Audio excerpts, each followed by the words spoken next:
Welcome to the Main Event Fightcast. I'm your host, Vega, alongside my co-host, Coach Mike.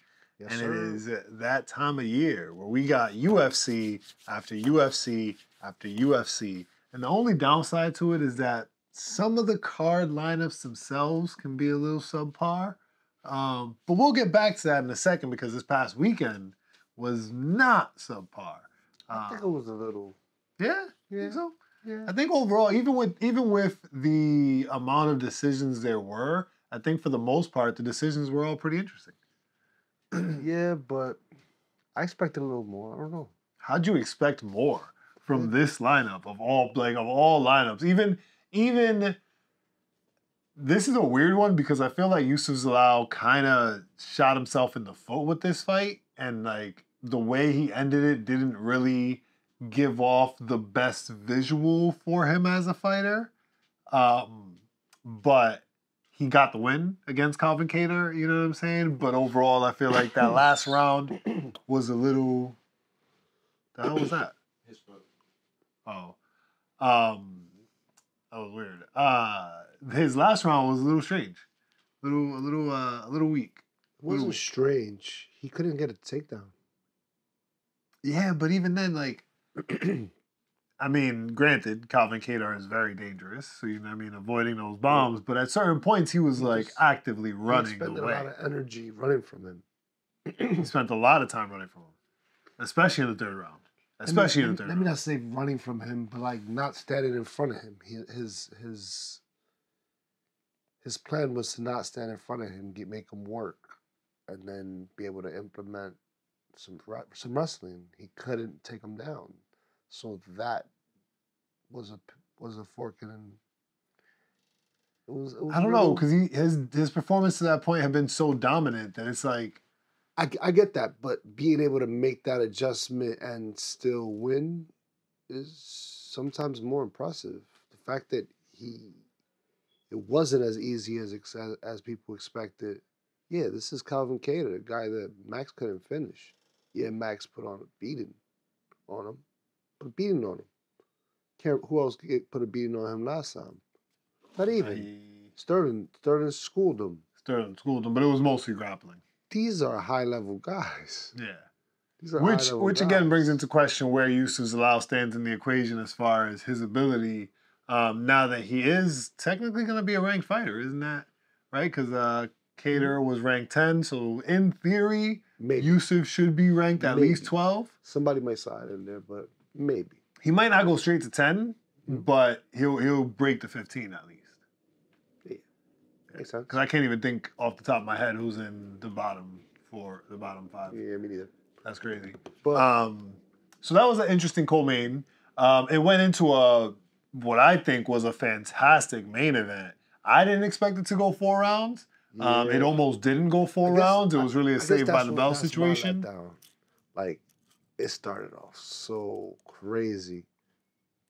Then RoboCop gets tired. Yo, he gassed out in 1 round. I can't believe that. It was incredible to see. I've never seen that before. Yeah, 1 round, barely any wrestling at that. Like, if it was a round of tons of wrestling, then I would be like, okay, that makes a weird amount of acceptable sense, right? Like, we've only really seen him in the first and second rounds.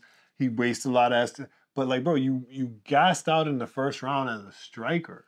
Like, what are you doing here? Watching it, you just knew, like, he's going to get knocked out. It was bad. Just a matter of time. It was just a matter of time, bro. And it was a very short matter of time. It's not even like it needed a long time. It was just like the second round started, and as soon as that second round started, I don't care who you are, how much you were rooting for RoboCop, we all immediately said, oh, this doesn't look good anymore. This is looking really, really bad. Granted, he made it to the 4th round. He made it to the championship round. I mean, technically made it to the 4th. Like, that was a really close, arguable one. It's one of those situations where, like, the ref could have stopped the fight, and we would have been, okay, that's a fair stoppage. Like, but he didn't stop the fight, and we're also like, that's cool that he didn't stop it. Like, there's no right or wrong answer in this situation. Well, it almost didn't make it to the 4th. It was his first main event. It was a chance to survive and be great, but no, there was nothing in the tank no more. Yo, you know what's really crazy about it is that this is now, what, 5 or 6 prospects straight that get to a main event situation and they get stopped by some powerful trajectory. Like, the people in these top positions have been there for a while and they continue to show why. It's easy to say that, like, Jared Cannonier is done. He's washed. Then you put him in there against a younger stud in fight years. They're not too far off in years. Oh, no, there's an 8-year age gap, bro. Gregory Rodriguez is 32. But in fight years. In fight years, nah, yeah. In fight years.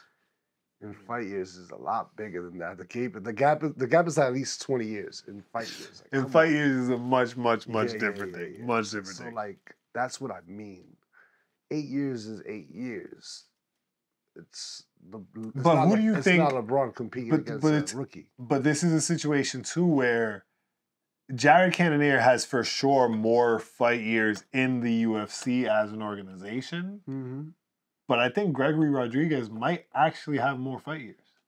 Competing maybe with like jiu-jitsu. Like competing jiu-jitsu, competing kickboxing, all that extra stuff. Not exactly striking and fighting. I mean, the way that he takes a beating in his fights, that's arguable, bro. The dude takes some shots. He has experience in all those in the grapple area where you're not dealing with the striking. Gregory Rodriguez is one of those guys that. No, he did kickboxing too. I don't know how long he did that for. I'm pretty sure he did each of those a couple of years. Because it does seem like he's far removed from his grappling days. Yeah. That's not a part of his game. It's not really part of his game plan anymore. And I think like a lot of Brazilians, jiu-jitsu was where he started. Then he got into kickboxing. That's where he started to compete professionally with jiu-jitsu in the back pocket, and then quickly shifted to MMA. He doesn't use that skill at all. Know? It's like Justin Gaethje. It's a very foreign base for him. It's like Justin Gaethje bragging about his wrestling. Right. Sure. Right. Or even Strickland. When you think about Sean Strickland, it's like, yo, Strickland started off as a wrestler. How did we get to a place where he's jabbing and T-kicking the whole fight? Whether he's winning or losing. No attempt at a. That I should change levels. I should do something. Let me just throw a takedown, even if I haven't done it in years, for the sake of just doing something. You know, let me get the crowd going. It's one of those things. Get the people going. It's one of those things that remember when Usman knocked out Mazarov and people were like, "This kind of makes him more beatable," and it's not crazy to say that he's buying into his striking. Yep. And he's gonna get away from what made him champion. And look at where he ended up. Getting knocked out. So it's arguable. You know who else got a crazy knockout? Edmund Shabazian over Dylan Budka. And this is, again, another one of the situations where I continue asking the same question. I don't know what's happening. But for some reason, well, I guess the more I think about it, the more the reason comes to mind. Congratulations to the MMA community. We have effectively convinced wrestlers that they shouldn't wrestle to win. Because again, we're watching somebody who has known to not have good striking come into the fight and try to strike when you could just wrestle. Now, I'm not saying wrestling is going to win him the fight, right? Like, he was a plus 300 underdog. But nonetheless, to not even try to wrestle is baffling. Baffling. Everybody has a game plan, so they get punched in the mouth and they don't know what's up. Yeah, that makes perfect sense in a situation where, like, wrestling is not your pocket background because you don't have to wait to get punched in the face to wrestle. So, like, your game plan can get initiated way sooner than it can be stopped. Yeah. The fact that you didn't even try to, like, you got punched in the face because you didn't try to go for a takedown. It's tough.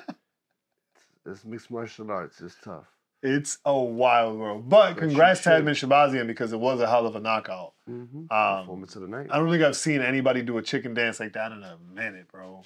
That shit. The best one will always be Kevin Lee destroying Barbosa and Barbosa just catching him one.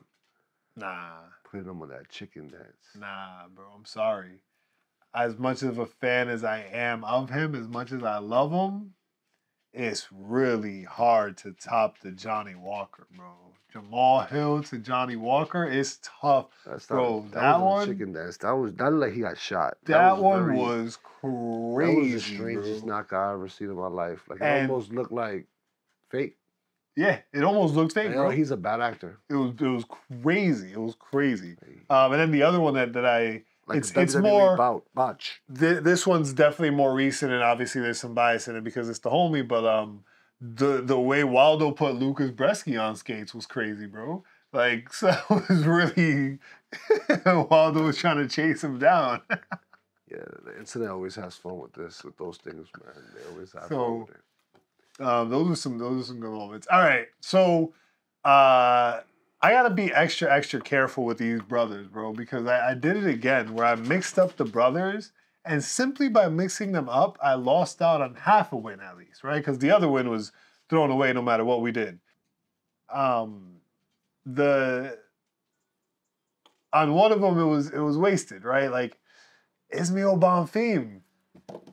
It's crazy because Nazim Sadikov was Jacob's lock of the week, from the homies that we want to pick. So, again, Jacob shows that he knows what he's doing. I believe he had them both losing. Did he really? Yeah. Oh, he's bugging with that. Yeah. So, a little risky business. Right. Little risky business there. But Ismail Bonfim goes out there, and it's weird because, yes, there's the controversy around whether or not he could see, and if he told the doctor he could, or if the doctor misunderstood, sure, all of that, right? But like, I'm of the belief that we gotta get to a thumbs up, thumbs down. Yeah, it's simple, right? And even without the thumbs up, thumbs down, like, yo, your energy as a fighter is the actual answer. Like, do you look like you want to continue, or do you not? And to be honest with you, Ismail didn't really look like he wanted to continue, bro. He didn't have that fired up energy of like, yes, let's get back in there. Let's get back to work. I'm ready to rock. Like, he looked like, yo, y'all decide if this fight is over. Don't make me pick.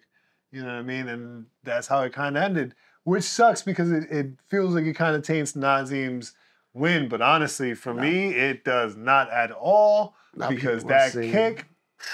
Now people are saying that he just wanted a way out. But yeah, either way, the end was near. I'll be honest. Think so? Yeah. Think he was gonna get finished? Maybe. I mean, that kick was on the money. That shit was perfect. At best, he was gonna get his ass beat for a couple more rounds. It didn't look good. It was a bad matchup. Yeah, it wasn't looking good. Mm-hmm. It wasn't looking good. It was not looking good for him at all. Yeah. This one was kind of the most exciting part of this fight is that call out. Andre Petroski got on the mic and said, "Bo Nickal, what's up?" And to make things even more interesting, Bo Nickal responded by saying, "The fans said I can't fight cans anymore." I didn't see that. Your boy Bo Nickal snapped with that one, bro. Crazy. That was mad uncalled for. That's funny. That was mad uncalled for, in my opinion. But I love it. It's uncalled for, but it's also not that much of an easy matchup for him. No, I think this would be a great fight for him. Considering the fights he's had. The only thing with this fight is it this is a funny comparison to make. It has a bit of the Drake effect, right? Where, to be honest, Bo Nickal doesn't have a reason to fight Andre. Like, winning or losing doesn't really put him anywhere. The casual fan is still going to look at Andre as a can. Hey, so, like, if you're telling me putting him at risk is not worth it. Perfect opponent, then that's the opponent.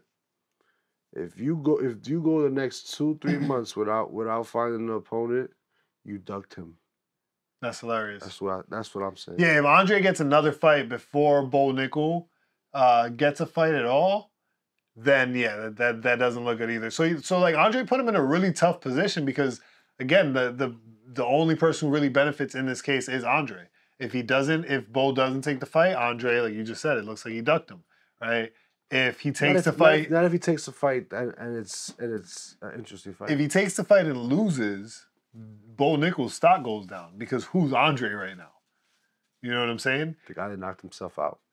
Exactly. That was 2 fights ago. If Bo Nickal wins, Who's Andre? The guy who knocked himself out. Like, so I understand Bo Nickal's kind of in a weird position with it, but you make a very, very valid point as far as like, if Bo Nickal does not have a fight before Andre wins his next fight, that won't look good. Yeah. That won't look good. You know what I mean? But it'll also put him in a position where now you got to take the fight with Andre. Papa, make it happen. Make it happen. I would be Got more. to I'd be make more it interested in happen. watching that than Bo's last fight. So yeah. I think somebody who made their debut with a fantastic splash was, I think there was only 2 KOs on the night, right? I think this was the only other KO. Jose Miguel Delgado. This man came out and he represented, bro, against Conor Matthews. Now, the question is more so how bad is Conor Matthews than it is how good is Miguel Delgado. Because I came into the fight knowing Miguel Delgado was really good. But there were certain things that Conor Matthews did in that first round where I was like, oh my God, is he about to win the fight? Mm-hmm. Is he about to really be the upset that nobody wants to see? Thankfully, it wasn't the case, but it was so close that it's like, okay, well, now that puts into question how good Jose might actually be, because Conor might not be that good. Conor Matthews, that is. It might have been a little bit of a fraud check. If he lost, I would agree, but because he won, he saved himself from a fraud check. He saved himself from a fraud check. His next fight, he's on a real chopping block. Was that a minus 500 win? I would say a minus 300 win. No, I would say minus 400 win because of how in danger he was for him to come out and get the knockout. But I could also understand people who say if you're a minus 500, you should never be in danger, right? So, like, I see both sides of it. You know what I mean? But if I bet you at minus 500, I shouldn't have to sweat like that. That's true. That's true. But man, it make the money feel way sweeter after the fact. So who knows? Maybe it's worth it. It ain't much money. Unless you bet him big money. Yeah, that's true. At a minus 500, that shit reckless. But if you bet that KO, is well worth it. Angela Hill versus Caitlin Souza. Like I said, my girl, Angela, overkill Hill, always reliable, always gonna get it done. I don't know what it is about her, man. Her record is deceiving, bro. I feel like that period of her career, she hadn't really fully developed into the fighter that she is now because she is out there working. Did you know this is her first time winning a split decision? I think it was a little controversial. Oh, you're crazy. Mm-hmm. What? Yeah. Where's the controversy? Clear round 1 for Angela Hill. Round 2 is up for conversation, but most people give it to Caitlin. And round 3, I think it's pretty clear it was Angela Hill. I don't know about that. She got the takedown. I'm pretty sure she got a knockdown. Damage. But the damage wasn't from a clean shot. It was from a head clash because they both fight ridiculously with their heads forward. Caitlin was landing the better shots. Angela Hill was more active. So with that, it's a split decision. It's a split decision. It's no robbery. That's for sure. Yeah, it's a split decision. There ain't no robbery. And the fact that it was one of the better Angela fights Hill's of the night. first split decision win is crazy, bro. What? She earned that shit. And it was one of the better fights of the night. I'll say that again. Like it was a good fight. It wasn't boring. Going on to the other performance of the night.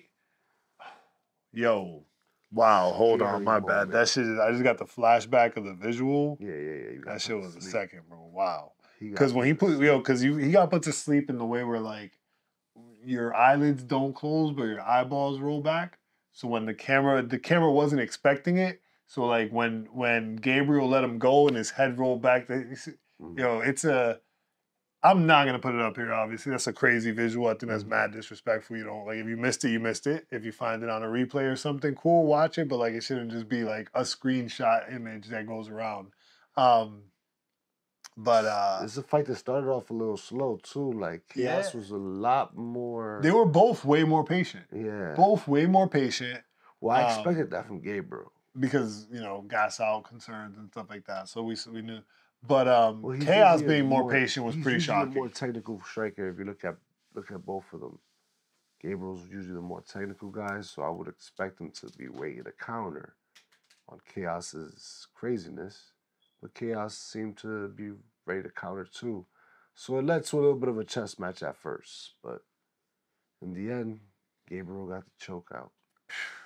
And the choke out, so far, nah, we can't reward those type of visuals. We can't reward those type of visuals. I was going to say, it's on the road to submission of the year, but I don't know, man. That's not the type of visual we got to be rewarded. Yeah, it was a cool submission, but the thing that would boost it up from cool submission to submission of the year contender is just the visual behind it. Because outside of that, it wasn't that crazy of a sub.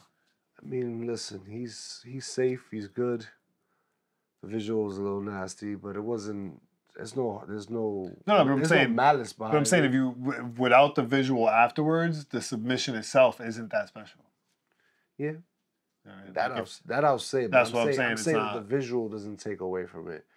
I guess you're saying you don't want to reward the visual because right, like it feels more like we're rewarding the visual than we are the sub. Because if you take the visual away, the sub itself is not that. Like it took him a while to tie it up. It wasn't super clean. It wasn't like nothing about it was like oh shit. It was like we didn't go oh shit until he let go. Right, you know what I mean? When he let go, we were like oh shit. Like up until that point, like bro, you had 2 seconds left before the clock was up, bro. Like you was really about to make it. Like, he was good, bro. Speaking of about to not make it, Elijah Smith. Oh, Elijah Smith. That visual was crazy. Listen, Elijah Smith is another one, bro. Like, another debut. Or not debut, but like... It wasn't like Volk, when Volk survived Brian Ortega's choke. But it was crazy. Nah, it wasn't like... Who was it? It wasn't like Michael Venom Page recently. Because that was another one that was crazy, bro. Like, that shit. But Elijah Smith, bro. MVP didn't get not even 2-3 seconds. If he would have had 2-3 seconds, he probably would have slipped in a crazy choke. Yep. But this guy... Elijah Smith was in that choke for about 10, 12 seconds, and he just knew, I just got to survive. I just got to survive, wait for the bell. Survive and wait for the bell, bro. That was his nose, with the squeeze. That was as saved by the bell as it gets. His eyes were literally, like, popping from his face, bro. Like, and then Vince Morales went on to lose by decision. But I will say, Vince Morales, bro, like, he's had some tough competition to start his career in the UFC. Hey, like, what's the weight division? 125, right? Bantamweight, 125? No, bantamweight's 135. 135. But So that is... It's Tyler Lapidus first, and then he gets Elijah Smith, right? So, like, maybe he's due for something a little bit more simple, but we'll see. Either way, I'm still a fan of Vince Morales. This fight didn't really do anything to stop me from enjoying watching him fight.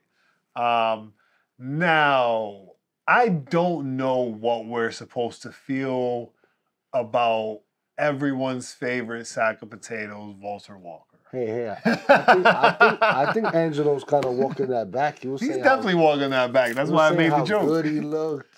He was giving him a few too many compliments. To be honest, Angelo was off the sauce a little bit. Listen, I don't know. There's very few those leg lock submissions at the heavyweight. There's 5 and he has 2. Yeah, exactly. That's crazy. He has 40% of them. Bro. Almost half of them. Exactly.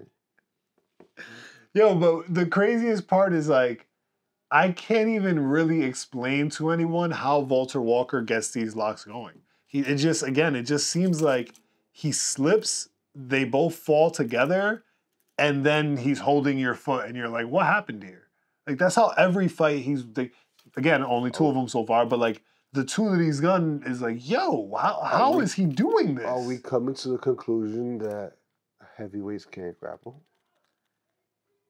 That might be I mean, we've been at that thought process for a while, but I think we might finally be in a position where now, like, and again, wait, did they announce what the weight classes were for Tough this year? I don't think so. If they did, I missed it. Yeah, I gotta look into that. We gotta see if they announced the weight classes for Tough, because if they announced the weight classes for Tough and they are not heavyweights, that's gonna suck. Because I think DC and Chael. DC and Chael getting heavyweights would be the most perfect season of tough possible. Bro. Yeah, because they like help them with their wrestling. It couldn't get better than that, to be honest with you. Let's see, what are we working? What are we looking at over here? Tough is currently underway with a season premiere set for May 27th. We know that. 16 fighters will compete. That's cool. From LFA title holders, vets seeking a second chance. Da-da-da. Full list of names is below. Oh man, weight, flyweight, whack. Flyweight, whack. What? Oh my God! You saw at the top. It's 8 flyweights and 8 welterweights. Where you saw it? It's right there. It's the first sentence. Wow! I'm over here like Got him. Got him. So we got 8 flyweights and 8 welterweights. Wow, bro. That's really the weight classes they thought needed help? Yeah, that is weird. When you have Are you kidding me? Big time wrestlers that could help the heavyweights with wrestling. I mean, that shit is baffling. I mean, there's only so much they could help, but damn. That's crazy. That's crazy. Oh man. All right, well I guess that's what we got. Flyweights and welterweights. In the women's bantamweights, we had Jacqueline Cavalcanti kind of securing her position as a new generation of women's MMA, and Julia Villa further retiring the old guard. Yep. So big shout out to her. Back and retiring. Yeah, no, it was like come back and get one last fight out my system real quick and then retire. I dig it. I rock with it. The visual of somebody who didn't really want to be there. I mean, Jacqueline did her job. Nah, I would say Julia fought. She fought hard, but she was just against someone that she really didn't have a chance at this point in her career. Like, but at some point, you kind of feel like she gave up. You think so? I don't really think I ever saw her give up. I think we got to a point where she really had nothing she could do, but I don't think I ever really saw her give up completely. Well, she wasn't shooting for the takedown like she should have. No, I think at that point she was tired. Because by that point, even Jacqueline was faking the takedowns, and that was kind of nuts to see. Like she was fainting level changes, bro. Like you literally spent the whole media week telling people you were gonna knock her out, and you're fainting level changes. Like that's really masterclass right here. Good shit, good shit. So that was exciting. I can't wait to see what her future is gonna be. But speaking of futures, I want to circle back to Jared Cannonier for a second, right?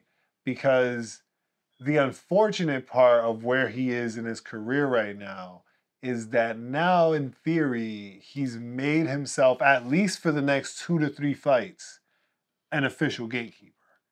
Right? Like that is like you just lost another title shot opportunity, right? Like all of these things that put you really close to the title have not worked out. So now here you are, ranked 7, but the people beneath you. What are we looking at, right? He's in an interesting position where he could just chill. Things could fall into his lap. A title shot could fall into his lap. What could fall into his lap? Just because DDP has beat everybody but him.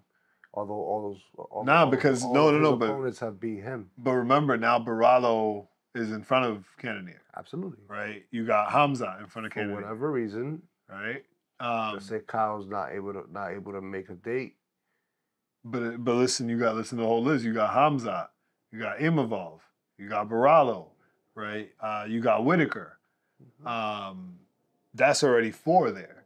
You know what I'm saying? Before. So what I see is going to happen is Kyle's going to be the backup for Hamza DDP.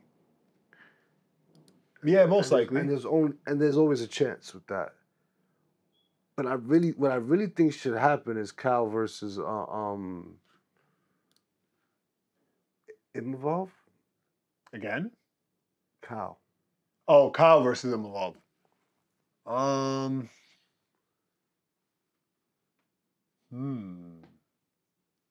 Because Kyle's kind of like getting lapped by these people that are not just ignoring his requests. Like getting lapped in the sense of they're getting more opportunities to fight. But at the same time, not really, because I think over the last year, they've had the same amount of fights.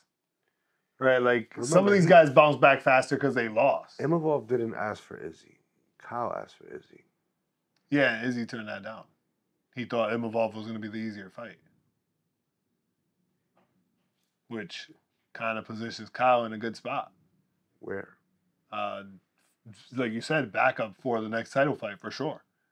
That's what I'm hoping for, but like Even if he's not they backup, could very easily be like, oh no, Imavov has now earned that with his knockout victory over Jared and Izzy.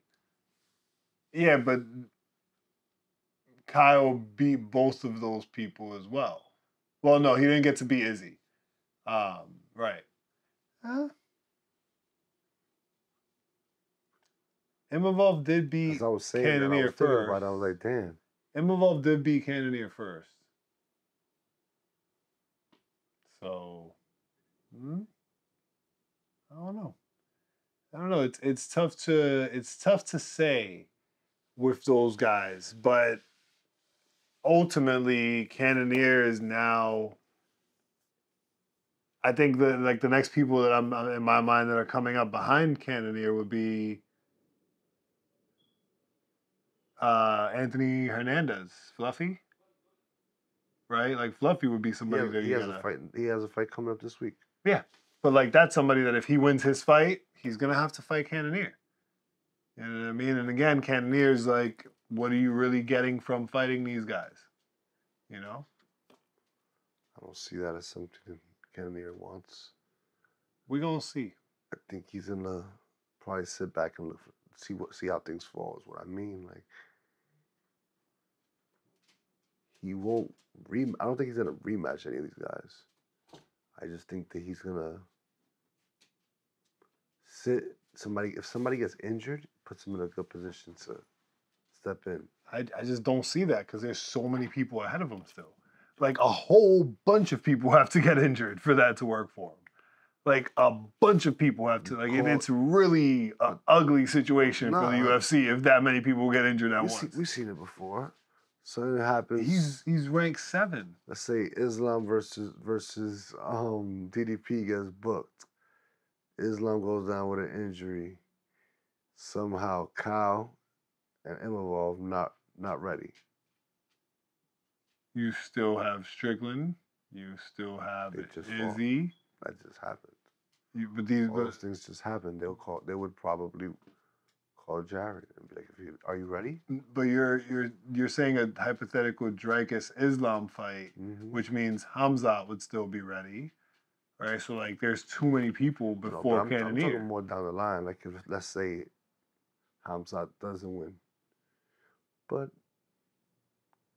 you're right. There's a lot of there's way too many hypotheticals you gotta wait for that to work. Probably can benefit more by waiting than actually fighting a Fluffy.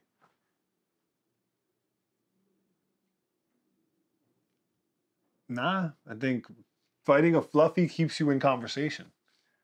It keeps it like fighting a RoboCop. It keeps you in conversation because otherwise the last conversation. No. A RoboCop was definitely. Yeah, but Fluffy's right behind him, bro. The only difference between Fluffy and Rodriguez is that people don't really talk about Fluffy as much. But Fluffy's on a similar warpath, bro. He's on a crazy win streak. Most of his wins have been finishes.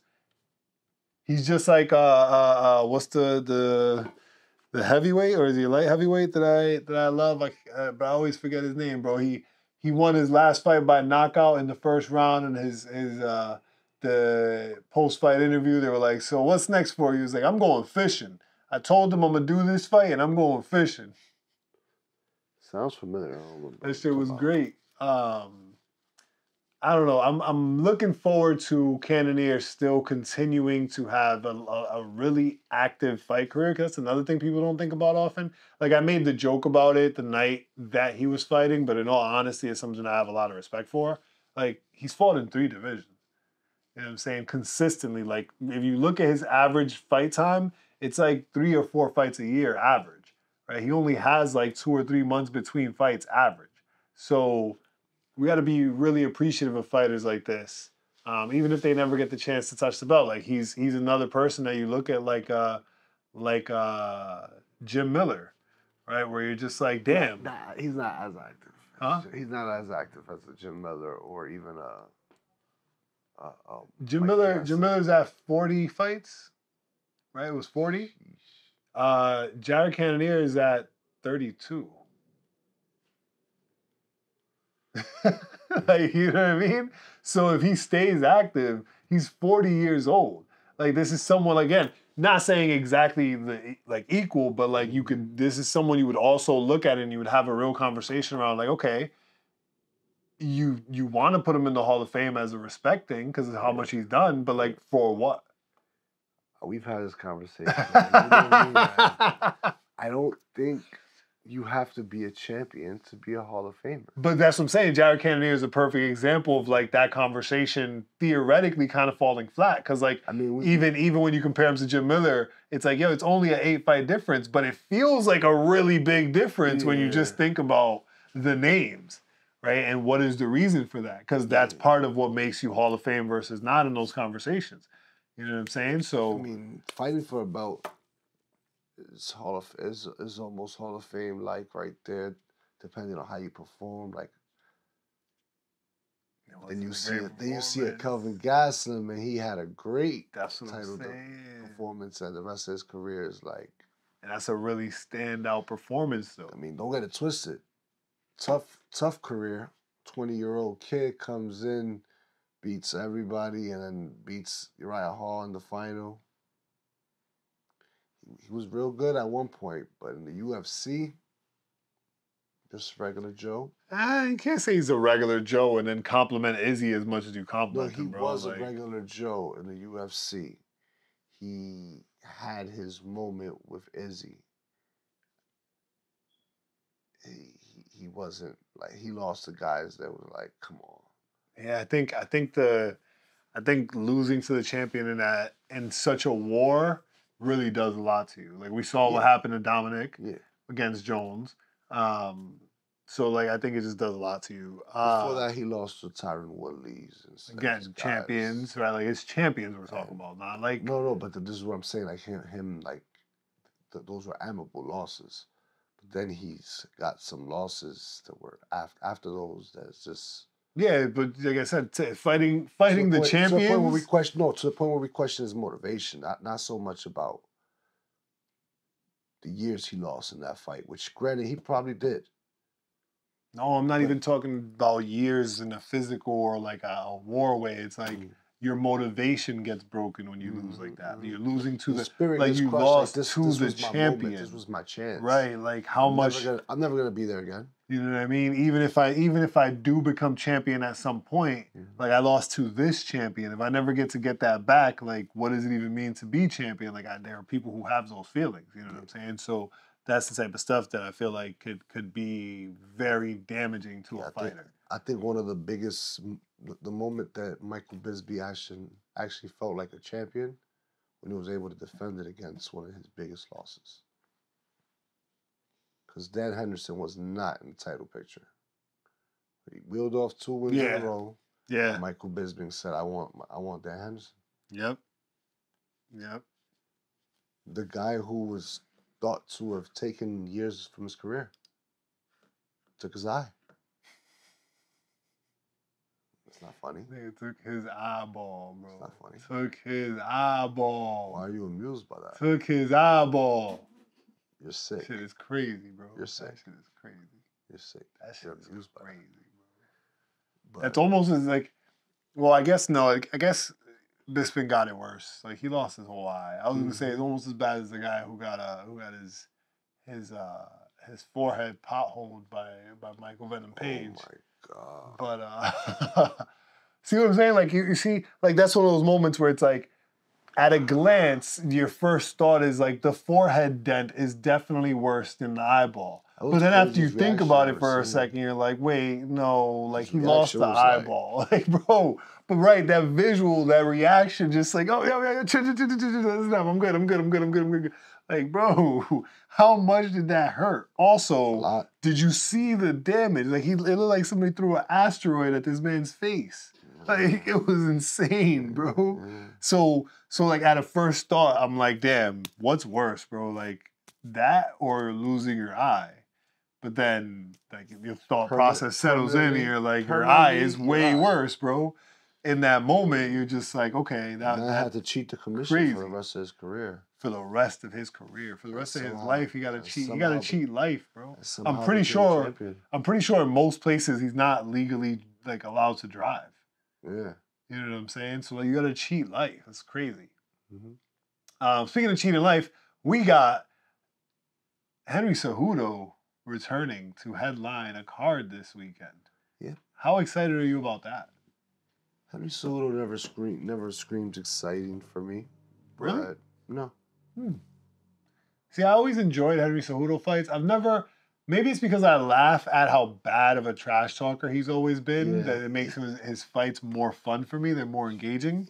But I'm looking forward to it. There's a couple of fights on this card this weekend that I am looking forward to. Definitely one of those guys that plays the heel. Poorly. How good does he do it? Poorly. Oh my I God. wouldn't say horribly. It's disgusting. Because sometimes being a heel is easy. And he's just not very good at it. And it makes it easy to be like, yeah, you suck. And it's like, hey, I'm getting the result I wanted. That's exactly what a heel is anyways. That's terrible. Mm-hmm. I'm getting the result I wanted, so might as well go with it. They called him cringe, and he was like, "Yeah, I'm the king of cringe." He leaned in. He leaned into it. And then made his stuff even more cringeworthy, which was I didn't think was possible. Yeah. But to talk about this weekend's fights, most of the fights I'm excited for are on the main card. I think on the prelim. How do you feel about Andre Fili versus Melky Costa? I mean, look at them. They look like a crazy bar fight with two tatted up dudes. Like, bro, and that's what it's gonna be. This is like two pirates, like trying to invade each other's shit, bro. Costa definitely can be a technical grappler and all that stuff too, but they're gonna go in there and try to rip each other's heads off. Yeah. My thing with it is I don't think so. I'm a fan of Melky more than I am of Andre, right? However, I saw Andre versus Cub Swanson, and I'm like, damn, that Andre might be better than Melky. However, I also feel like that Andre doesn't exist anymore because that Andre just fought Cub Swanson, right? And fighting Cub Swanson takes some stuff from you, bro. It's been some you know what I'm time. saying? So, I don't know. But given that the fact that the underdog money is on my guy, I'm going to go ahead and put some bread on my boy Melky. You know what I'm saying? See where it goes. We never know. If it skyrockets, yeah, but plus 100 ain't it? That's my guy. Why not? Alonzo Menafield versus Julius Walker. Alonzo Menafield's your boy. Bro, the last time I saw Alonzo Menafield fight, I was so disgusted by his performance, bro, that I'm not watching this fight. I'm going to skip it. I'm going to take a nap. I'm going to play video games. Like, I don't know what's going to happen, bro, but like, they had to bring in, like, Julius Walker's debuting on this fight card, bro. Alonzo Menafield is probably going to win this fight. He absolutely should win this fight. But also, it's Alonzo Menafield. So, like, I don't know what that is. I ain't going to say enough. Then we got Ion Cutelaba versus Ibo Aslan. Now, Ibo Aslan, his odds are probably going to boom once people start recognizing who he is. But that's the dude that just got that roaring KO and then called out Pereira a couple weeks ago, or like a month or two ago. Oh, he's the guy that called out everybody, actually. Yeah, he was like, anybody can get it, everybody. So his odds are gonna boom, but he is going to wreck Ian, bro. I'm definitely gonna.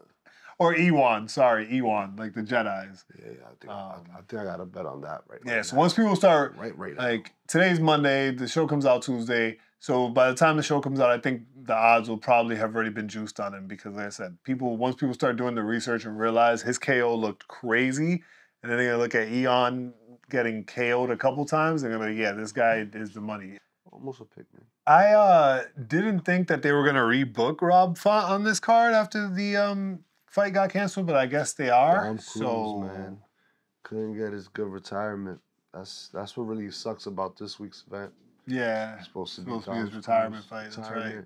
Hopefully they'll still put up a nice. They'll still do something for him for sure. If he's not, I don't know if he's doing the announcing for this card. Nah, I think he's still in medical with the shoulder. Yeah.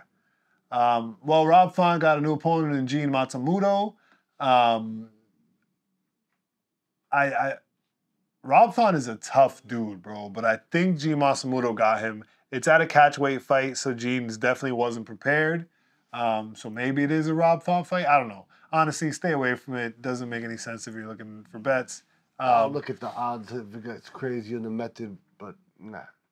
And then we got Gene Silva. My boy. One of the 4 horsemen of the fight nerds going up against Melsik Bagdasarian. Sarian? Where do we know Melsik from? I feel like he was on Tough or Contender Series. He was on something we saw, or maybe looking for a fight. I don't know. I saw the name somewhere before. And we're going to see what it is. I don't know him, but I'll be nervous just because Gene Silva's on such a great trajectory. I've been loving his energy. I don't want to see that hype killed. At all. So I'm going to be a big fan in that one. And then another guy we were just talking about, my boy Anthony Fluffy Hernandez, showing up in the party. Coming up with a big disappointing moment in one of his biggest moments. And one of the guys that just came up big in his biggest moment. Yeah, and I think it's going to be another big moment for the guy who just came up big. Yeah, I think Fluffy gets it done.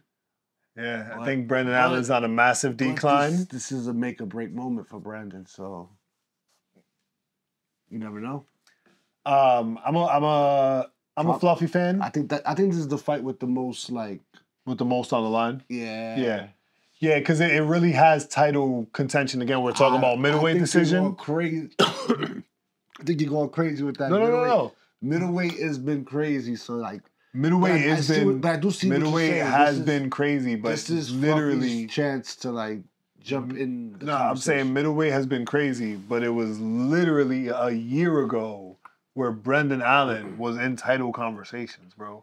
Where the fight he was having was a conversation around who was going to move forward, and you know what I'm saying. So it's not that unreasonable, especially when you understand it's a ranking fight. It's just that middleweight is such a chaotic division. It's chaotic, and right. To me, the difference between 9 and 5 and 4 is ridiculous. Yeah, but Cannonier's ranked 7, right? Yeah. So Fluffy goes to 9, and there's all those hypotheticals you broke down. They're more likely to give it to Fluffy at 9, like we saw with Steve Erceg, because of how old Cannonier is. That's what I'm saying. As far as his title opportunities, his opportunities are running low. You know what I'm saying? But nonetheless, this is just a fight to be really excited about. And then we got the main event fight, which I don't know if I'm excited for this fight, which I know is crazy because I just said I get excited for Henry fights.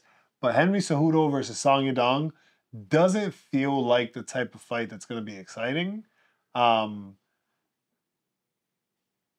Song Yadong finishes Henry Cejudo. Because I don't see Henry being Henry of old and really being able to dominate Song Yadong. Yeah, Henry is a plus 230. As a former champ. That's crazy. I'm honestly going to tell you how to hammer that because Henry's going to win this fight. Yeah? Mm-hmm. Oh, that's what you believe, my friend. Run with it. I'm going to stay far away from this one. Because neither one of these guys really gives me any type of confidence in any of their fights at this point. And I just think Henry's doing such a great job being a media personality. I can't realistically see him finding the time to train like he did when he was. That's not the case. The guy that we needed him to be. I don't think that's the case at all. Hey, that's like I said, yeah, you put your money where your mouth is, bro. Do your thing. I think he's lost. At a plus 230, do it up. I think he's just lost to guys that were better than him. Better than Henry? Yeah, but I'm saying Song might be better than Henry at this point in his career. You know what I mean? What are you basing that off of? You know what I'm saying? Henry's going to wrestle. We've seen Song Yadong have some pretty good takedown defense. And we've seen Henry have good boxing. Yeah, but that's what I'm saying. That's not the Henry that's going to be able to show up. That Henry was in the gym training. He wasn't running a podcast. He wasn't running his own gym training other people. He wasn't in people's corners. You know what I'm saying? That was a different Henry. I hear That's what you're what I'm saying. saying, but I think Henry still finds a way to win. Mixing it up.